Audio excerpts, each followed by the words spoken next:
रात्रीच्या पोळ्या उरलं तर त्याचं काय करावं हा मोठा प्रश्न असतो. तर आज आपण त्याच्यामध्ये क्रिस्पीचा स्नॅक्स बनवणार आहोत.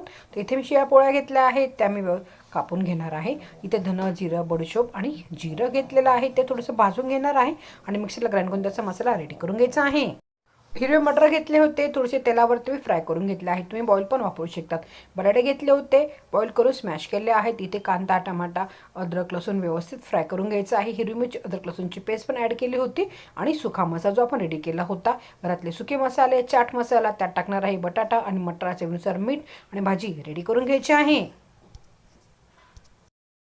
1 वाटी चण्याचं पीठ, अर्धी वाटी तांदळाचं पीठ, जिरं, ओवा, चवीनुसार मीठ, हळद आणि बारीक चिरलेली कोथिंबीर व्यवस्थित मिक्स करून बॅटर रेडी करायचं आहे. पोळ्यांना जे स्टफिंग लावून घ्यायचं आहे बटाट्याचं आणि साईडला ठेवायचे आहेत. बटाट्याची मिश्रण लावलेली पोळी बॅटरमध्ये डीप करायचे. बॅटर घट्टसर हवं आहे, पातळ नको आहे, नाही तर ते खूप तेल पितील आणि हे क्रिस्पी होईपर्यंत दोन्ही साईडनी फ्राय